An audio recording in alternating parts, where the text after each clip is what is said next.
Have you been deemed a close contact of Adam Marshall? Good morning, Laura. I haven't been notified by health, but knowing my own actions, my interactions with Minister Marshall during the week, I'm sure that I will be notified shortly that I would be either a casual or close contact.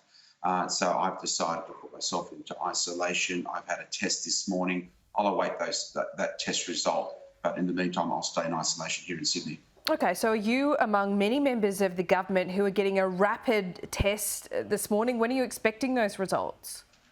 I actually didn't ask the question. I went up to the Sydney Hospital near Parliament. There were plenty of other people there, from staffers through to members of the public. So I've had the test. I'm sure I'll get my result in due course. But knowing my movements during the week, especially on budget day, Tuesday evening, which is when we think when Adam was notified, I was with Adam at an event. So I just made the decision to do this to be more cautious than I need to. Prudent indeed. Now, Adam Marshall went to one of these hotspots out of Parliament in Sydney. He was at a dinner with some other Nationals MPs. He's later been notified on Tuesday night that he was at one of those events. Then he's tested positive to COVID-19. John Barilaro, are we looking at that budget dinner on Tuesday night as a potential super spreading event? Oh, look, possibly. When you go back to the data, and what health will have to confirm is when they deemed Adam to be infectious. If that was, say, Tuesday evening, then we, of course, the Nationals, we had a budget dinner in Parliament, probably about 60 or 70 attendees, including MPs, of course. And those that would have attended would either be a casual contact, or those that sat or spoke or had any contact with Adam could even be a close contact. So, that definitely, I think, will be deemed at some point. So how many people were at this dinner? And we're not just talking about MPs and staffers. Are you talking about, people from outside, business leaders and the like? Yeah, absolutely. There were corporate leaders there. There were members of the party. It's the usual do that you have on budget night. Most parties do it. And we've already notified head office. We've got the invite list. We know everybody that is in attendance. That list will be given to health. But let's see what happens. My issue probably with Adam would be more that I also met with Adam in the afternoon in my office, and therefore spent a little bit of time with him. That would have exposed me possibly further than anyone in attendance of that party, that event. I am told that Adam Marshall was seen hugging people on that Tuesday night dinner, and I'm not demonising him for that, but that's what has occurred. There's many other people that were at that event that have not been contacted by New South Wales Health at the moment. Is this a big flaw in the system? No, not at all. Not at all. Because again, health hasn't actually determined when Adam, as I understand, when Adam is deemed to be infectious. So we're being cautious. We as a party will notify those invitees anyway, those that were in attendance ourselves directly. My view is that people should just get tested. Technically, anyone that was in Parliament, regardless of a Nats dinner or any other event, I would argue now that possibly would have to get tested just to be sure. This is a super spreader. There's no doubt about it that we're seeing the data that's come back on this Delta strain, that it seems to be more infectious than previous COVID strains. Yep, indeed. And we've seen from Queensland Health actually this morning, John Barilaro, Jeanette Young gets the sewage data every morning, and she has told the public this morning from Queensland that she's seen that data this morning, and it shows that no sewage is outside of the Sydney, no COVID is in the sewage outside the Sydney metropolitan area. Is that at least one small bit of comfort we can take?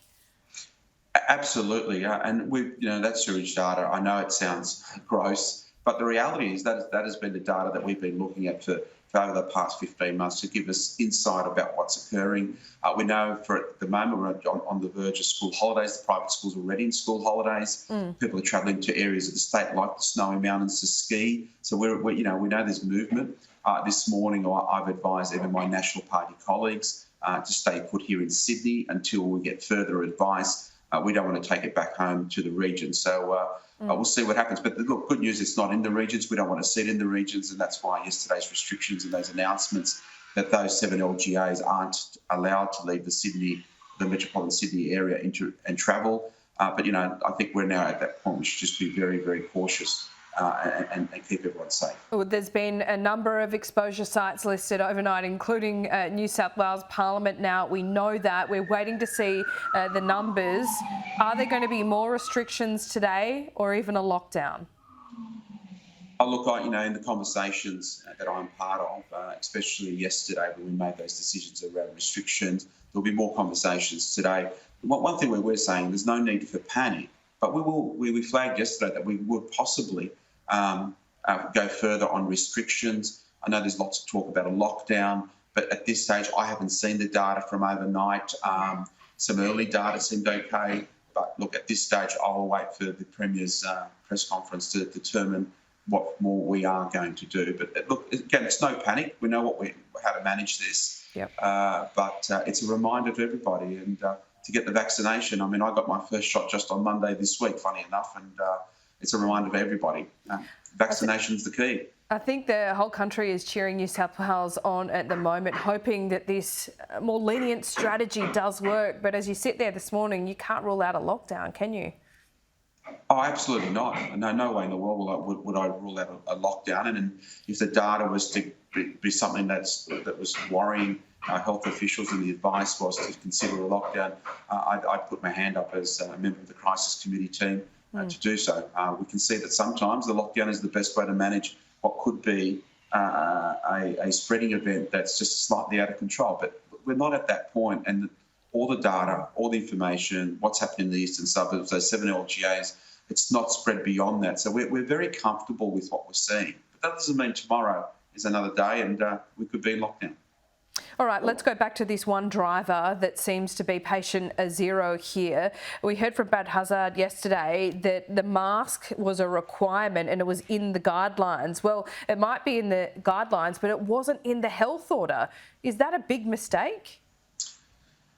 Well, I think we've got to have a look at that. I mean, I'm a bit surprised it wasn't in the health order. And, we take in so many more inbound residents coming back to Australia through Sydney Domestic or Sydney International Airport.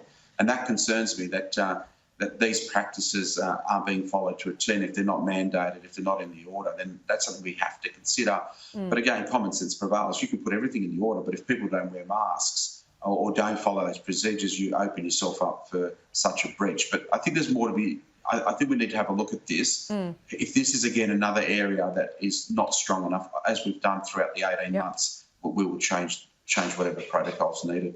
Indeed. Well, I can just tell you, you're about to get an email, if you haven't already had one, telling you that you need to isolate either in the building or at work until you get further details. So you might be hanging up this phone call to some more news on that. But John Barilaro